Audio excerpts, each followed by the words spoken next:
आत्मा के बारे में बताते हुए गुरुजी ने गीता का ये श्लोक बोला, नैन छिदन्ति शस्त्राणि नैन दहति पावकः न चैन क्लेदयन्त्यापो न शोषयति मारुतः।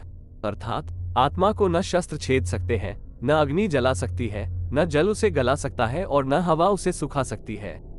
इस आत्मा का कभी भी विनाश नहीं हो सकता है, यह अविनाशी है। ये सुनकर एक शिष्य को जिज्ञासा हुई। वह बोला, किंतु गुरु ये कैसे संभव है? यदि आत्मा का अस्तित्व है, वो अविनाशी है, तो भला वो इस नाशवान शरीर में कैसे वास करती है और वो हमें दिखाई क्यों नहीं देती? क्या सचमुच आत्मा होती है? गुरु जी मुस्कुराए और बोले, पुत्र, आज तुम रसोई घर से एक कटोरा दूध ले लेना और उसे सुरक्षित अपने कमरे में रख देना और कल इसी समय वो कटोरा लेकर यहाँ उपस्थित हो जाना। अगले दिन शिष्य कटोरा लेकर उपस्थित हो गया। गुरु जी ने पूछा, क्या दूध आज भी पीने योग्य है? शिष्य बोला, नहीं गुरु जी, ये तो कल रात ही फट गया था, लेकिन इसका मेरे प्रश्न से क्या लेना देना? गुरु जी शिष्य की बात काटते हुए बोले, आज भी तुम रसोई में जाना और एक कटोरा दही ले लेना और कल इसी समय कटोरा लेकर यहाँ उपस्थित हो जाना। अगले दिन शिष्य सही समय पर उपस्थित हो गया। गुरु जी ने पूछा, क्या दही आज भी उपभोग हेतु ठीक है? शिष्य बोला, जी हाँ गुरु जी, ये अभी भी ठीक है। अच्छा ठीक है, कल तुम फिर इसे लेकर यहाँ आना। गुरु जी ने आदेश दिया। अगले दिन जब गुरु जी ने शिष्य से दही के बारे में पूछा तो उसने बताया कि दही में खटास आ चुकी थी और वो कुछ खराब लग रही है। इस पर गुरु जी ने कटोरा एक तरफ रखते हुए कहा, कोई बात नहीं, आज तुम रसोई से एक कटोरा घी लेकर जाना और उसे तब लेकर आना जब वो खराब हो जाए। दिन बीतते गए पर घी खराब नहीं हुआ और शिष्य रोज खाली हाथ ही गुरु के समक्ष उपस्थित होता रहा।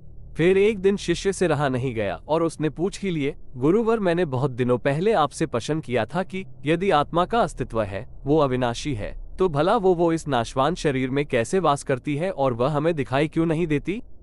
क्या सचमुच आत्मा होती है? पर उसका उत्तर देने की बजाय आपने मुझे दूध, दही, घी में उलझा दिया। क्या आपके पास इसका कोई उत्तर नहीं है?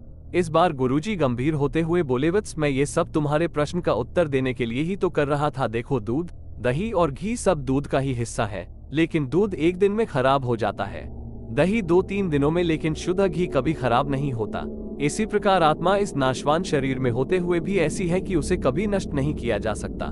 ठीक है गुरुजी, मान लिया कि आत्मा अविनाशी है, लेकिन हमें घी तो दिखाई देता है पर आत्मा नहीं दिखती। शिष्य, गुरुजी बोले, घी अपने आप ही तो नहीं दिखता ना।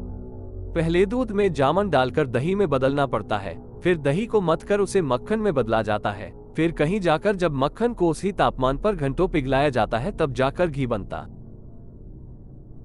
है। हर इंसान आत्मा का दर्शन यानी आत्मदर्शन कर सकता है, लेकिन उसके लिए पहले इस दूध रूपी शरीर को भजन रूपी जाम से पवित्र बनाना पड़ता है। उसके बाद कर्म की मथनी से इस शरीर को दीन दुखियों की सेवा में मथना होता है और फिर सालों तक साधना व तपस्या की आंच पर इसे तपाना होता है, तब जाकर आत्मदर्शन संभव हो पाता है।